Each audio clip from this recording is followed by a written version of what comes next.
Damn it, come on! What do you mean I didn't parry that? My positioning was perfect!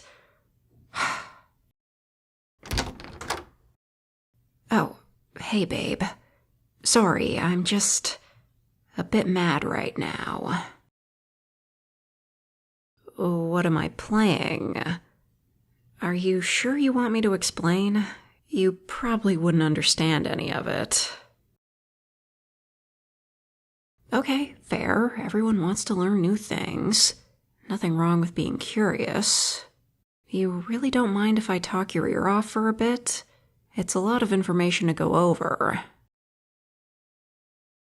You have nothing better to do. Well, have a seat then, because I have a lot to talk about. I'm playing Monster Hunter Frontier. It's a really old Japanese MMO that released in 2007.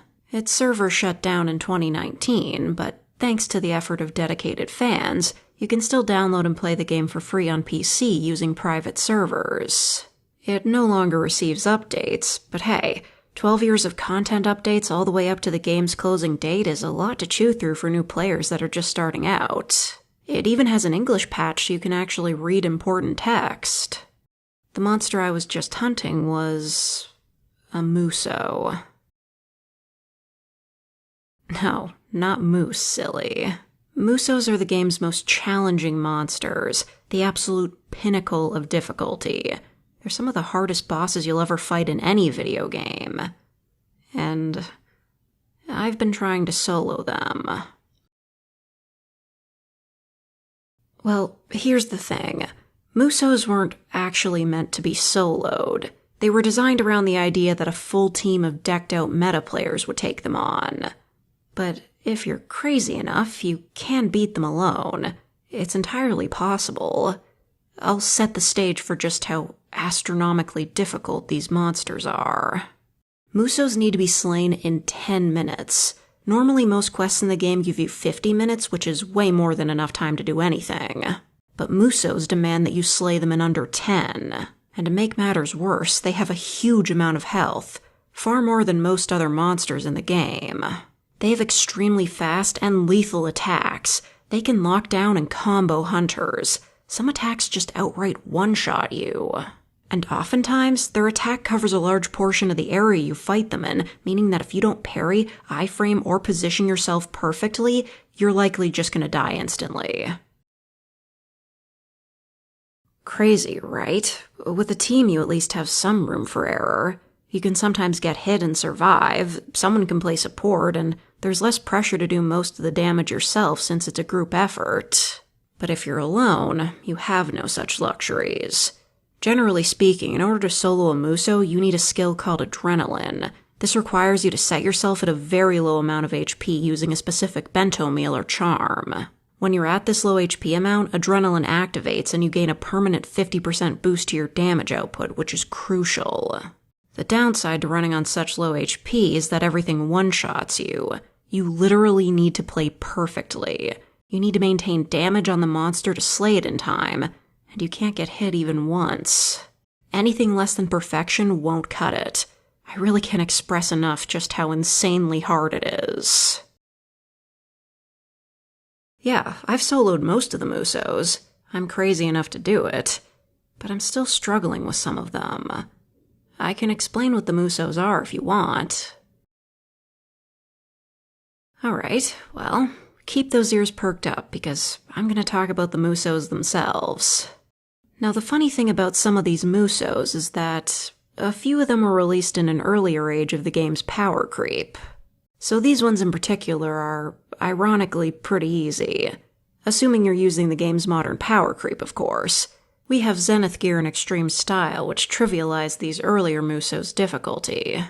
Starving Devil Joe was the first Musou ever released, and it's a joke nowadays. You don't even need Adrenaline. Its health and damage output are low, it's slow and lumbering, you can play sloppily and still win.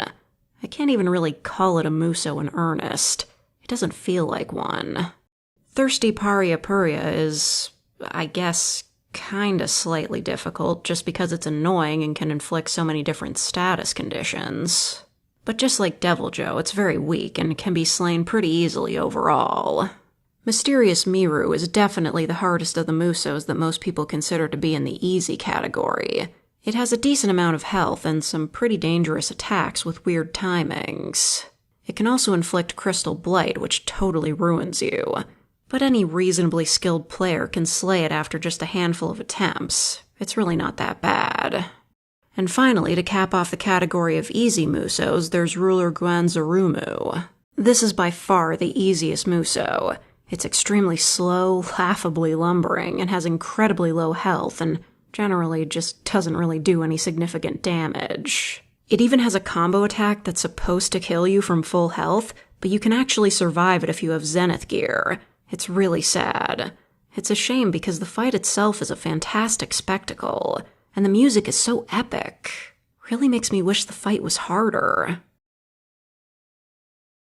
Yeah, those are all 4 of the easy Musous. Now we'll start talking about the Musous that actually require serious effort. There's 6 of them. The first one is Howling Zinogre. Now, here's the funny thing about this particular Musou. It was actually the second Musou ever released during the previous age of power creep. So you might be wondering how it could possibly be difficult. Well, the thing is, the devs made it way too strong. It's an overtuned Musou that was so overpowered on release that many players complained about it being unreasonably too hard. No team was able to slay it within the first 24 hours of release. Even with modern power creep, it's still a hefty challenge. Fast, aggressive attacks, lightning dashes that can paralyze you into guaranteed deaths, massive AoE attacks. It's just a crazy Musou. Took me a good while before I got my solo clear. The next one is Blitzkrieg Bogabatarumu. This Musou is also kind of funny. Its moveset isn't actually the hard thing about it. It's extremely slow, and it's honestly very easy to avoid getting hit. The problem is that it has a gargantuan amount of health. 1.2 million HP to be exact. So if you're trying to slay it alone, the difficulty isn't the act of fighting it, but rather just getting the job done in time. 10 minutes to burn through 1.2 million HP all by yourself is pretty ridiculous. It almost feels like it was designed around adrenaline because you get one-shotted at full health anyway.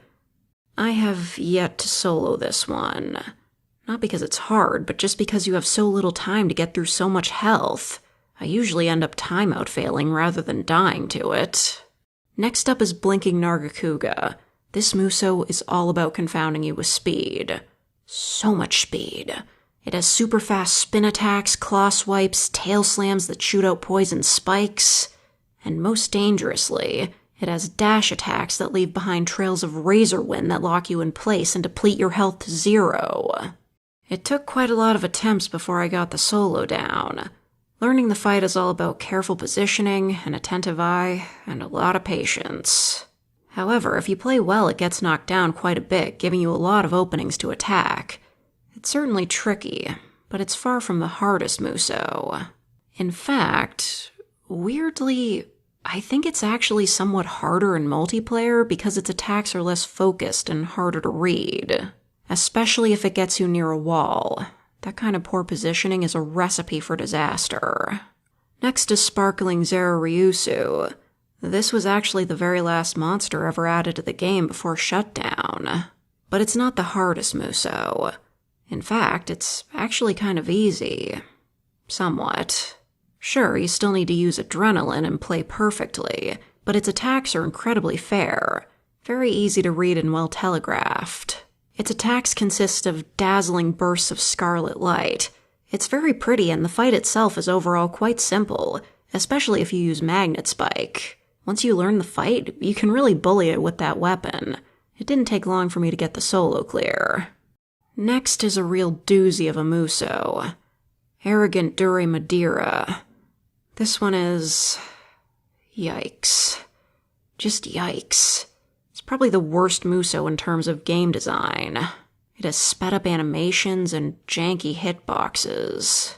Combine that with so many extremely brutal attacks and weirdly timed electrical explosions, and you've got yourself a nasty, hellish fight. It spams laser beams from several different angles, constantly stumbles hunters with tremors, and is generally just an absolute terror to face. I haven't even gotten close to soloing it yet. And to be honest, I may never. And now, the Musou that I've been saving for last. Burning Freezing Eruzerion. This Musou is largely considered to be the absolute hardest challenge in the entire Monster Hunter franchise. It has a staggering 1 million HP and a plethora of fast, layered, and complex attacks. This Musou really has it all. Massive explosions, fire and ice attacks that are rapidly spread over most of the arena, moves that require you to position quickly and carefully. The list goes on. And even if you play perfectly, you still need at least some luck to succeed. It's so fast, so dangerous. You need to pay so much attention to every little detail of the fight, and even the tiniest mistake will get you punished with instant death. I really can't express enough just how ridiculous it is. After release, it took 8 weeks for the first team clear to be achieved, and a whopping 9 months for the first solo clear. Yes, this is the Musou I was fighting when you walked in. I'm trying to solo it. I don't know. Maybe I'll succeed. Eventually. After 1,000 more attempts or something. I know I don't need to do it. I don't really earn anything. But it would be so satisfying, you know? Just the pride and bragging rights of having soloed the most critically acclaimed hardest monster ever. Of course I'm recording every attempt. If I'm gonna make the claim, I need video proof. Sure, babe. You can start your own save file if you really want. I need to take a break anyway. Soloing Musous really takes a lot out of a person. I'm warning you, though. Monster Hunter Frontier is a pretty hard game. You relished the challenge. Ooh, how exciting. I look forward to seeing how you do.